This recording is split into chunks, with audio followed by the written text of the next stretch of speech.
இனிய காலை வணக்கம்.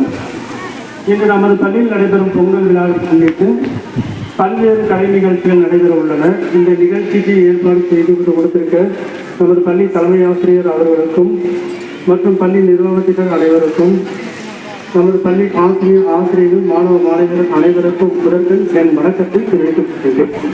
இப்பொழுது கலை நிகழ்ச்சியின் முதல் நிகழ்வாக ஒரு பட்டிமன்றம். அனைவருக்கும் வணக்கம். கருவறை முதல் கல்லறை வரை போராட்டமே என்ற தலைப்பில் பேச வந்துள்ளேன். நாலு எட்டு இந்த வாழ்க்கையே ஒரு போராட்டம் கொஞ்சம் ஒத்து. எங்களுக்கும் இன்றைய வாழ்க்கை முறை பூந்தோட்டமாக இருக்கணும் தான் ஆசை நடுவர் அவர்களே. ஆனா எங்க இருக்க முடியுது? ஒரு காலத்தில் நம்ம அம்மாக்கள் எல்லாம் நிலவை காட்டி சோறுட்டினர். ஆனால் இப்போதோ மொபைல்களை காட்டி சோறுட்டுகிறார்கள். இது போராட்டம் தானே நடுவர் அவர்களே? ஒரு காலத்தில் நம்ம அம்மாக்கள் எல்லாம் நிலவை காட்டி சோறுட்டினர். ஆனால் இப்போதோ மொபைல்களை காட்டி சோறுகிறார்கள். இது போராட்டம் தானே நடுவர்களே? அவையோர் அனைவருக்கும் வணக்கம். நடுவர் அவர்களுக்கு சிறப்பான வணக்கம். நடுவர் அவர்களே, எல்லோருக்கும் போராட்டம் உண்டு. பேச தெரியாதவனுக்கு பேச்சு ஒரு போராட்டம், பாட தெரியாதவனுக்கு பாட்டு ஒரு போராட்டம், படிக்க தெரியாதவனுக்கு படிப்பு ஒரு போராட்டம். அது போலதான் வாழ தெரியாதவனுக்கு வாழ்க்கையே ஒரு போராட்டம். அதுவே வாழ தெரிந்தவனுக்கு வாழ்க்கை பூந்தோட்டம். அந்த பூந்தோட்டத்தை பற்றி தான் உங்கள் முன்னால் பூமலையாக பொழிய வந்திருக்கிறேன். 3 வருடம் நாம் என்ன பண்ணோம்?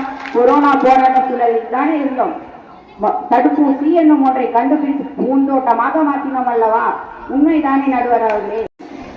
அவையில் வீற்றிருக்கும் அனைவருக்கும் என் வணக்கம். சபையிலே என் பேச்சு துவக்கம். பட்டிமன்றத்துக்கு வந்தது எனக்கு அழைப்பு. போராட்டம் தான் நான் பேச போற தலைப்பு. இப்ப உள்ள விலையெல்லாம் ஏறிக்கிட்டே போகுது நடுவர் அவர்களே. ஆனா இறங்க போறதில்ல. குறிப்பா தங்க நகைகள் 50 ரூபாய் குறைந்தால் 100 ரூபாய் ஏறுது. அதுக்கு நம்ம சம்பாதிக்கலாம் பத்தவே மாட்டேங்குது. இப்பெல்லாம் 200 அடியில கூட தண்ணீர் வருவதில்லை நடுவர் அவர்களே. அடுத்த உலக போர் வந்தா தண்ணீர் பற்றாக்குறைக்கு தான் வரும்னு முன்னாள் குடியரசுத் தலைவர் அப்துல் கலாம் ஐயாவே கூறியுள்ளார். தண்ணீருக்கு எவ்வளவு போராட வேண்டியது இருக்கு பாருங்க. உற்பத்தி குறைவு, ஆனால் மக்கள் தொகை அதிகம். இதுதான் இன்றைய நிலவரம். சைனா எவ்வளவு பெரிய நாடு. நம் மக்கள் தொகை கணக்கெடுப்பில் அதை தோற்கடிக்க போகிறோம். இதை நினைத்து சந்தோஷப்படுவதா வருத்தப்படுவதா என்றே தெரியவில்லை. தேந்தமிழ் இக்கட்டும் பரவட்டும், இசைக்கும் தேந்தமிழ் இக்கட்டும் பரவட்டும். முத்தமிழ் தாக்கி என் முதற்கண் வணக்கங்கள். நெற்றிக்கண் திறந்தாலும் குற்றம் குற்றமே என்ற நக்கீரர் வழியில் வந்த நடுவர் அவர்களே, நான் இன்று பேச வந்த தலைப்பு வாழ்க்கை பூந்தோட்டமே. எனது உரையை தொடங்க முன் ஒன்று சொல்கிறேன், கேளுங்கள்.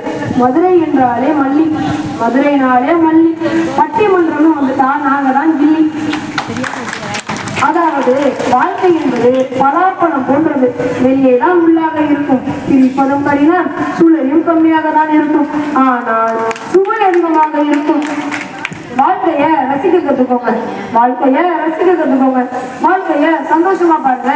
பூந்தோட்டம் அதுவாய் அமைவதில்லை, நாம் அமைக்கும் விதத்தில் அமைவது வாழ்க்கை.